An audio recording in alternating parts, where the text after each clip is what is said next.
Every time it rains, though only at night, a spiraling wooden staircase appears in my room, and the sound of the rainfall against the roof is usually enough to rouse me from my sleep, the drumming against the glass loud and clear. The streetlight beyond the window casts a wash of shimmering orange light into my room through the gap in the curtains, and as this light falls upon the staircase, extending up and through the ceiling into a world of shadow. The first time it happened, I just assumed that I was dreaming, and so I paid it no mind. I simply rolled over and returned to sleep, amused. The sun rose the next morning and cast the night away, and with it, the stairs, and I promptly forgot all about them. And that is, until a few nights later when they appeared again. Same spots as before, standing silently. I remember staring at it from my bed, trying to comprehend, trying to work out if what I was seeing was actually real. I glanced around the room and realized that the door to my bedroom had vanished, replaced entirely with a blank wall, and I ended up just watching the staircase, wide-eyed and terrified, unsure how to proceed and afraid that something might come down them. I think in the end I just screwed my eyes shut tight and forced myself to go back to sleep. This is what I did the third and fourth times too. I began to fear rain at night because I knew what it meant. I started obsessing over weather reports. It was not until the staircase's sixth appearance that I found the courage to finally get out of bed and examine it a little closer. I know there are some people here who would have raced up that thing on day one, but I'm sorry. I'm just not one of them. I'm not the type of person who just acts. I have to think things through. Everything. I have to think everything through. I have to have all possible outcomes laid out in my head before I can commit to something. That's no matter how insignificant. I get a little confidence boost when I'm able to follow one of my pre-prepared routes all the way to the end, but it's exhausting. And sometimes, quite often, in fact, something will happen that I hadn't prepared for. A conversation won't go the way I expected. A phone call fails to follow any of the possible paths that I had pre-planned. Or a social venture lands less than desirable, and I panic. I am reminded that life is chaotic and unfair, and I retreat back into myself a little further. I put things off because of this crippling self-imposed setback. A pair of dumbbells sit unused and gathering dust in the corner of my room. My college assignments pile up. The university starts automatically knocking marks off your maximum potential grade for every day you fall behind your assignment in the past deadline. But for some reason, this still just isn't enough to motivate me. I hate myself, and yet I cannot find the will to work as hard as I would like. I stepped a little closer to the staircase. I tapped the edge of its rough and crooked carved banister with a finger as the rain washed down the window. Hard, cold, dark wood. I looked up. The staircase went round and disappeared up through a hole in my ceiling into a world of shadow. I imagined a terrible, twisted creature clambering down suddenly on all fours, eyes wide and jaw distended, screeching through the dark, and I saw myself trapped in a room with no door and no way out. Heart pounding, I returned hastily into my bed and pleaded for the night's swift passing and the rise of the sun. And sure enough, after a long and torturous night, it rose. My life continued to stagnate. The stairs always became less of a threat in my mind during the day, and I knew I needed to visit the campus library to complete my work. But I could not summon the energy to do so. A few of my friends invited me out one evening, but I declined that too.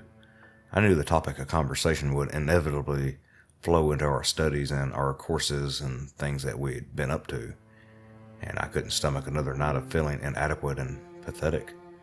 So I made up some excuse and ignored all the subsequent messages. I was angry, and I went to bed that night, angry at myself and angry at the world. And now I find myself being awakened once again by the beat of the rain on the roof. I grit my teeth in frustration and roll onto my side, and sure enough, there they are. The stairs are there. And you know what? This time, I decide I'm going up. I've started keeping a baseball bat by the side of my bed, and I grab it now as I clench my jaw and head on over to the stairs. I take a deep breath, I squeeze the bat tight, and I bring my foot onto the first step. The wood is cold, but I feel at once a rush of warm air from up above. I lick my teeth and continue my ascent. And this is the night. This is the night where I find out what lies at the top, for better or for worse. I try to plan and play out a series of potential outcomes and routes in my head, though they all end up either running back down the stairs as fast as I can or bashing something into submission with a bat in an adrenaline-fueled frenzy. Adrenaline kicks in, right? That's something that happens. But what if it doesn't? Are you strong enough to fight off whatever may come your way? I shoot a glance over at the dumbbells in the corner of my room, unused, and then over to the ashtray on my windowsill. I cough in reflex and bristle with self-hatred. Fuck it. I'm going up. And I do so. Step by step, I ascend, hands shaking as I rise up into the darkness. The sounds of rain continue, but as I leave my room behind me, I can no longer hear it drum against the glass of my window. Instead, my ears suggest the rain now falls on foliage, leaves, ferns, and forest. My eyes adjust quickly, quicker than one might expect. And I find myself surrounded bizarrely by jungle plant life. The air is suddenly thick with intense humidity. The smell of it strong and rich. I paused and look around. Strange, giant wildflowers quiver subtly in the breezeless wind. The buzzing and whirring of curious insects dance at the edge of my hearing. And I feel myself growing damp. Sweat buds across my skin and rain drips onto my neck and shoulders through gaps in the wooden staircase above me. I strongly consider turning back. I'm way out of my depth here. This is just insane. This is impossible. I'm not the man of action. I really haven't thought this through. I should return back to my bed, back to supposed safety. Like you always do, coward. I feel myself flush. No, not this time. This time I'm going to keep going. I make my decision and take the next step, and the noise echoes in the distance, far above and away.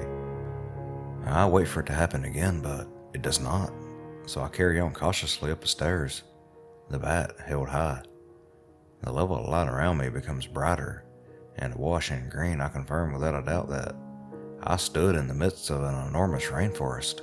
Bright and foreign moss covers the banisters of the stairs, vines hang down between the steps, and massive vibrant flowers are in bloom all around, nestled amongst the dense undergrowth and brush of the jungle. Step after step I climb, afraid, but emboldened by my own commitment.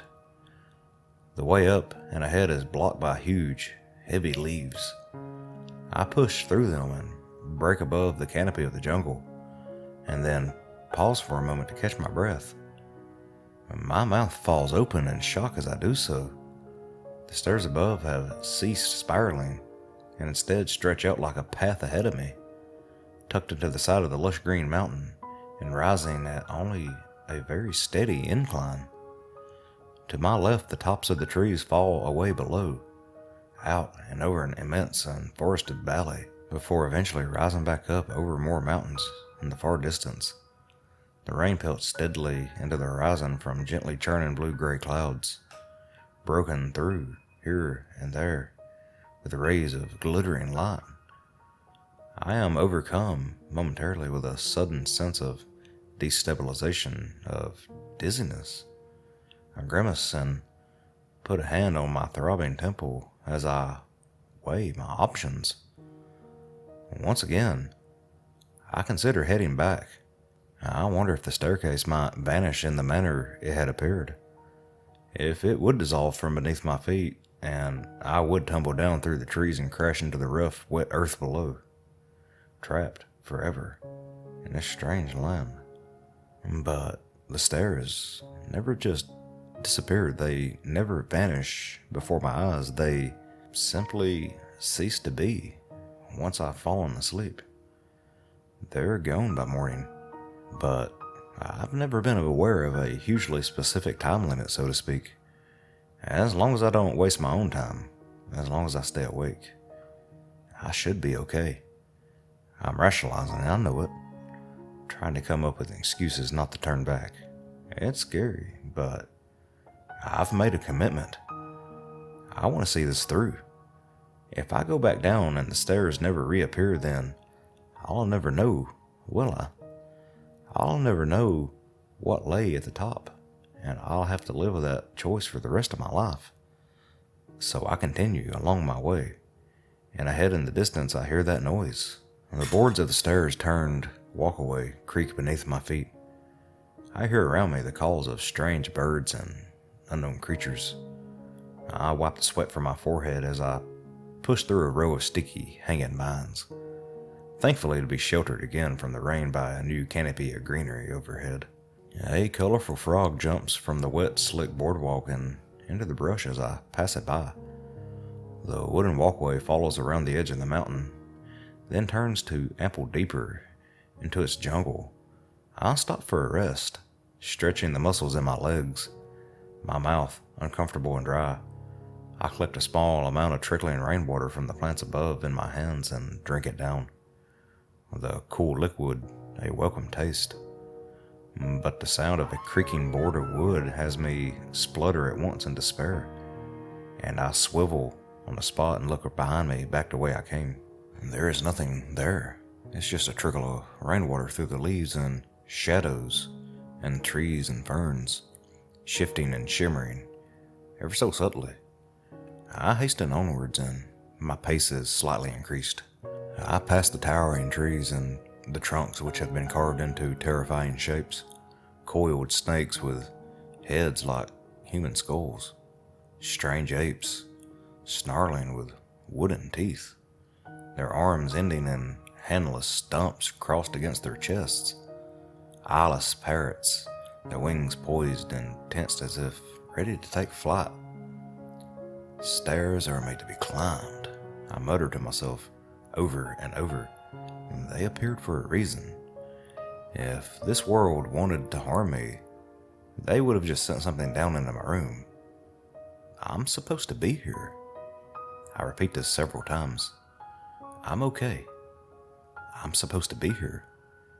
I climb and climb, following along the railed wooden walkway, up some more steps, and I am faced at its eventual end with a wall of leaves and vines. This is it, I realize. The final opportunity to turn back. Last chance. But if I turn back now, then I will walk with guilt and shame and frustration.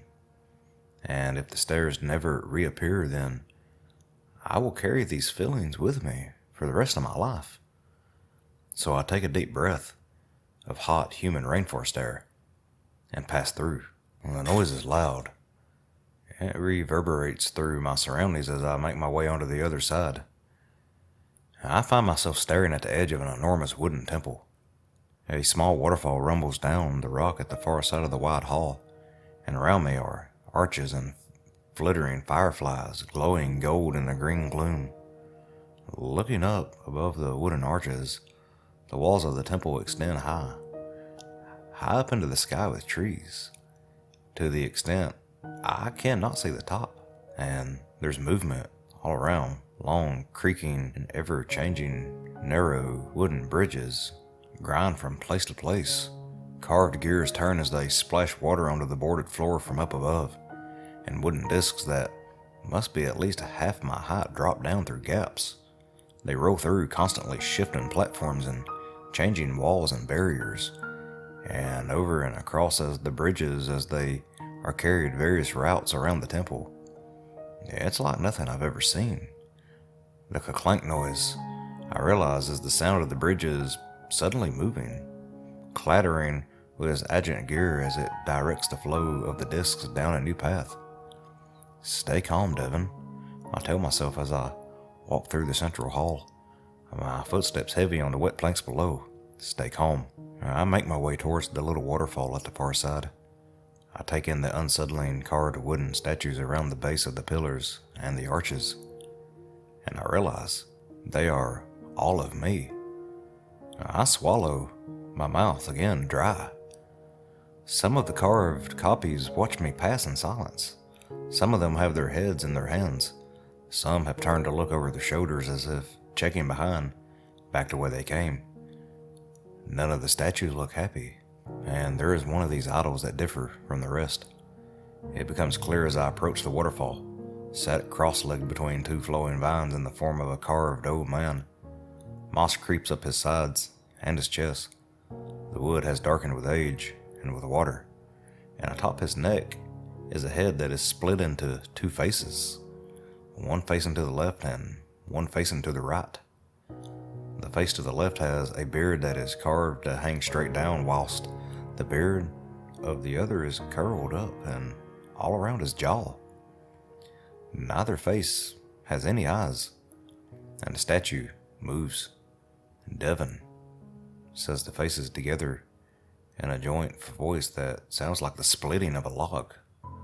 I stagger back in alarm, crashing down onto the rain-soaked floor with a cry, barely aware of the pain throbbing in the waves through my elbows as I stare in horror at the unnatural idol before me. I'm surprised to see you here, says the face with the curled beard. The face on the right, his head cracks around so we are facing each other. An irregularity, for sure.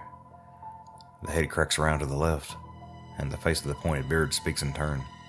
Well, do you have anything to say?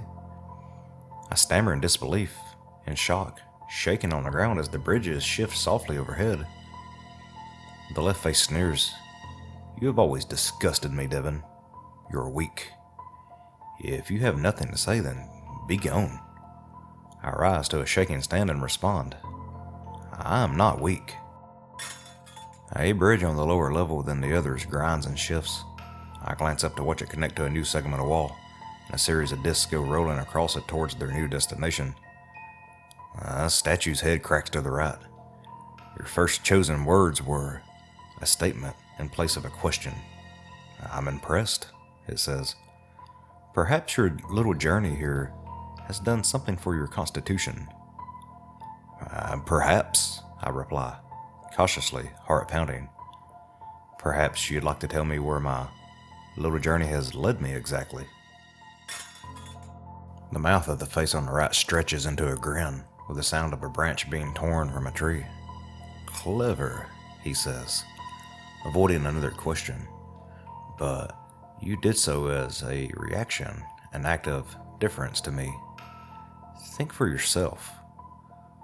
I swallow. Well, I've presumed you to be the power in this realm, I reply, running a tongue over my dry lips.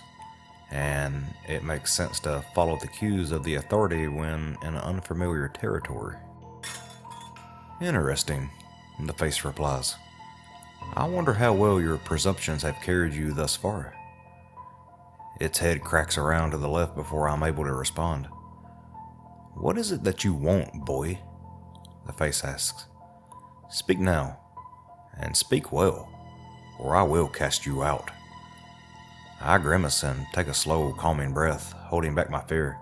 I cannot allow myself to break in front of this idol. I can't explain it, but I know that I just can't let that happen. What is this place? And why? Why did you summon me here? The face laughed together. Summon? The left replies, such arrogance. You think I would bother to summon you here deliberately? An agentless worm such as yourself? One with a will free and name only? Withered and saddened beyond recognition. The face snaps around to the right. If I had summoned you here, Devin, you would not have come. Decision making is not the strength of yours. You avoid. I stand tall, defiant, but I did. I did come, didn't I? Or do I not stand before you at this very moment?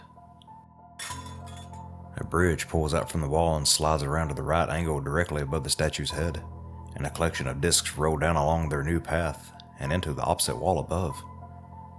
You haven't answered my question, I tell them. I pause and then, you stand in the temple of process. Your temple of process, to be quite specific, says the face on the right. Probability and chance and choice are all weighed here together, and the outcomes play through down below. The columns and the great walls represent varying aspects of your being. I don't understand, I reply, glancing up at the subtly shifting wooden walls nestled amongst the rainforest canopy above. Of course you don't understand, says the face on the left as its head cracks around. You barely exist at all. It surprises me not that your mind is as dulled as your potential for displacement. What ripples do you create in the water, boy? The statue speaks in riddles. I feel like I can only grasp the gist of what it's saying. I gesture to a column up to my left, narrow yet deep, filled with an array of platforms, stacked full to the brim with wooden discs. It extends high up into the trees. And what does that one represent? The head on the right cracks around. The column there, in this branch of the temple, shows me a critical component in the matrix of your health. It shows me the likelihood that one of your cells mutating into a poison, a cancer of the flesh, within the next 7 cycles of the moon. I stare up the column in horror. Cancer. Multiple bridges suddenly shift and swell out from all sides of the column, extending out to meet the bridges on the other side of the hall. A cascade of discs fall from the newly shifting platforms and they roll out and across these bridges to their new destinations.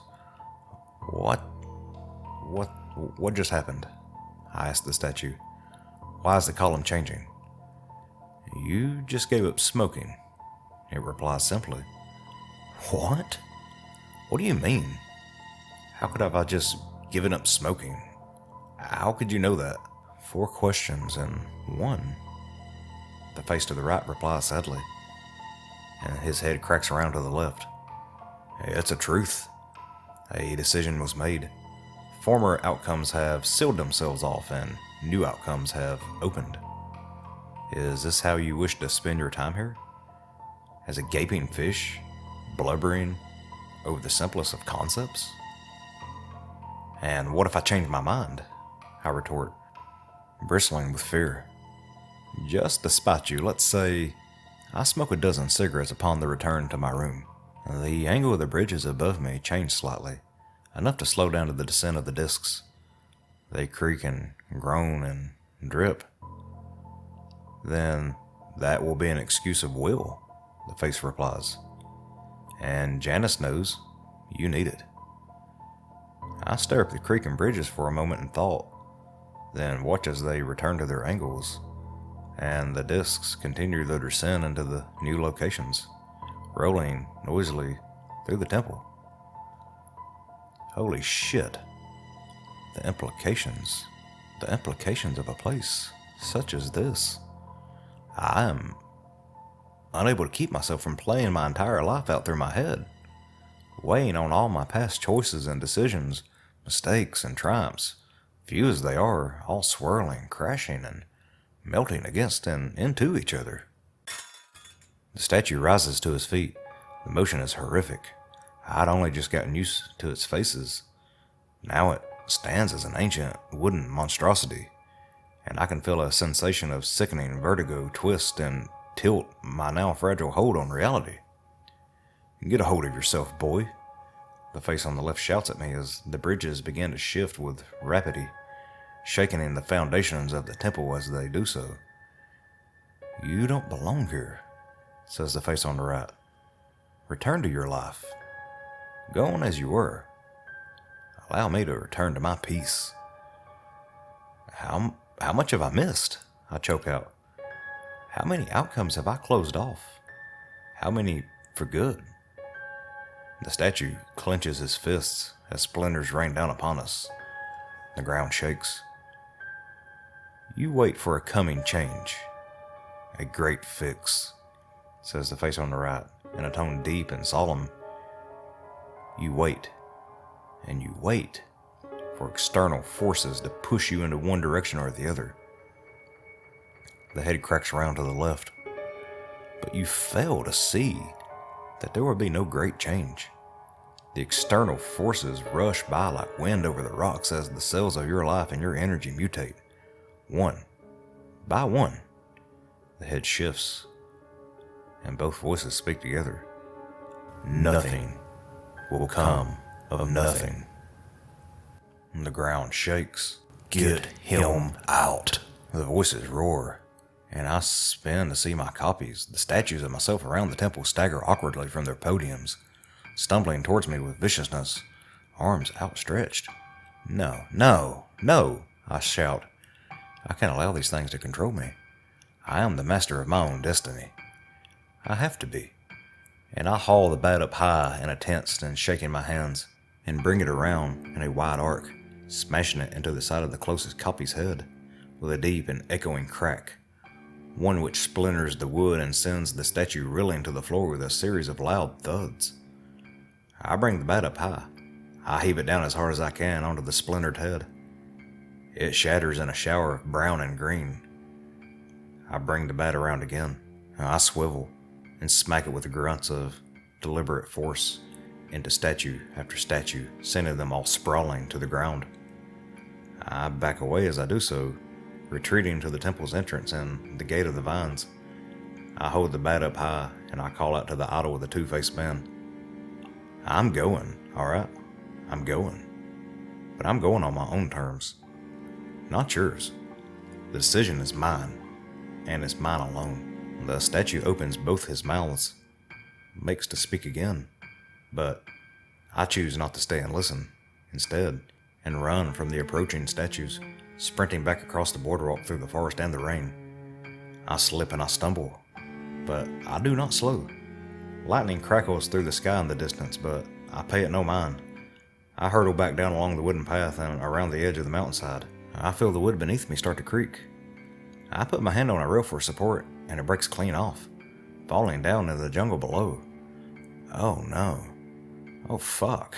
Am I too late? Was I gone too long? The creaks grow in a series of cracks, a loud, rotting, tearing. The wood gives way. The planks beneath my feet start to break off and fall through the leaves. Please, I mutter, then louder, please. Just a little longer. A little bit longer. I can see the top of the spiraling staircase. I'm so close, but not close enough. Just as I grab the rail, the entire apparatus collapses. It falls down with the rain through the twisted trees and leaves. I try to grab a hold of something, of anything, but it's too wet. I can't get a grip. The vines, they aren't slowing me down enough. I can't keep my grip. Oh fuck. This is the end. I squeeze my eyes tight shut in panic, calling out for help, for something, for anything. And the air that rushes past my face suddenly cools. The humidity is left in a cloud behind me, and I slam down hard. I land on the carpet of my room, sending a almighty shudder through the floor and the walls. Oh God, I groan. Oh Christ. A moment later, my room door is thrown open. Two of my housemates stand in shock, clearly just roused from sleep, and they stare at me as I lay soaked through and bruised amidst a pile of rotted wood. What the fuck, Devin? Are you okay, man? What the hell was that? I stare at them in confusion for a second or two, gathering my bearings, and then I wince up and turn to look behind me. The stairs they're gone.